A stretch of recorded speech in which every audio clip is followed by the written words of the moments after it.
بسم اللہ الرحمن الرحیم۔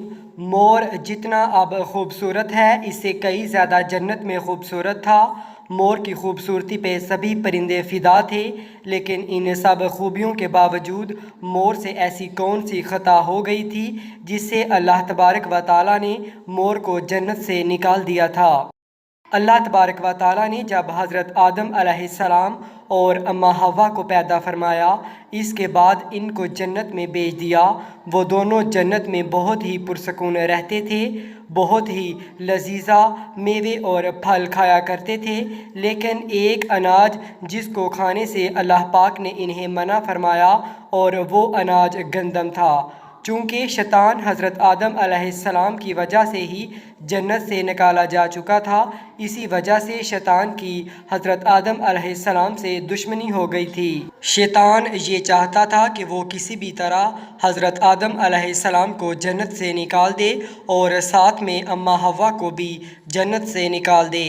جب شیطان کو یہ خبر ہوئی کہ حضرت آدم علیہ السلام کو تمام میوے کھانے کی اجازت ہے لیکن گندم کھانے کی اجازت نہیں ہے، شیطان انتقام کی آگ دل میں لیے جنت کے دروازے کے پاس بیٹھ گیا اور 300 سال تک وہاں پر بیٹھا رہا کہ کوئی جنت کے دروازے سے باہر آئے اور شیطان اس سے بات کر سکے۔ ایک دن اچانک سے مور جنت سے باہر آ گیا۔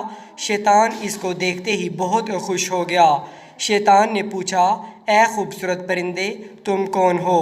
مور بولا، میں مور ہوں، اب تم اپنا تعارف کرواؤ۔ شیطان نے جواب دیا، میں عالم کروبیہ کا ایک فرشتہ ہوں، میں اللہ پاک کی عبادت سے ایک پل بھی غافل نہیں ہوں۔ میں چاہتا ہوں کہ میں جنت میں جاؤں، وہاں کی نعمتوں کا اپنی آنکھوں سے مشاہدہ کروں۔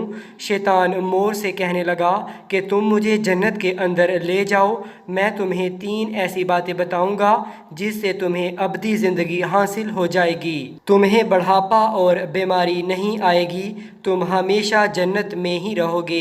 شیطان کی یہ باتیں سن کر مور نے لالچ میں آ کر کہا کہ مجھ میں تو اتنی طاقت نہیں ہے کہ میں تمہیں جنت کے اندر لے جاؤں، لیکن ایک سانپ میرا دوست ہے، وہ شاید تمہاری مدد کر سکے۔ یہ کہہ کر مور سانپ کے پاس آیا، اس کو ساری بات بتائی۔ سانپ بھی شیطان کی باتوں سے بہت خوش ہو گیا، پھر شیطان کو اپنے منہ میں چھپا کے جنت میں داخل ہو گیا اور یوں شیطان اپنی چال میں کامیاب ہو گیا۔ جنت کے تمام نگہبانوں کو یہ معلوم تھا کہ شیطان یہ چال چل رہا ہے اور جنت میں داخل ہو چکا ہے۔ فرشتے شیطان کو جنت سے نکالنے لگے، تب ہی اللہ پاک کا حکم ہوا کہ اس کو ابھی جنت میں ہی رہنے دیا جائے۔ وہ فرشتے اللہ تبارک و تعالیٰ کے حکم سے رک گئے۔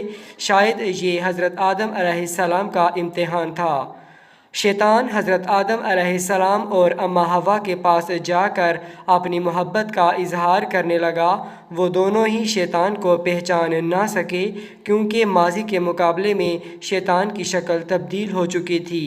شیطان کہنے لگا کہ میں چاہتا ہوں کہ آپ دونوں ہمیشہ جنت میں ہی اسی طرح زندگی گزاریں، ہمیشہ خوش رہیں۔ حضرت آدم علیہ السلام اس کی بات بہت غور سے سننے لگے۔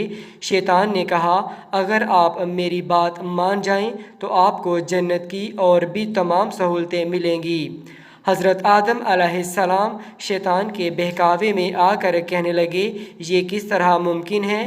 شیطان کہنے لگا، ایک گندم کا دانہ اگر آپ دونوں چکھ لیں تو آپ کو ابدی حیات حاصل ہو جائے گی اور آپ جنت میں ہی رہیں گے۔ یہ بات سن کر حضرت آدم علیہ السلام کے دل میں رجحان پیدا ہوا، لیکن ان کے دل میں اللہ کی نافرمانی کا خوف غالب آ گیا۔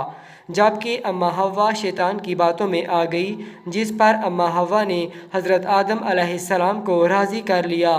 پھر اس کے بعد ان دونوں نے اس گندم کے دانے کو چکھ لیا۔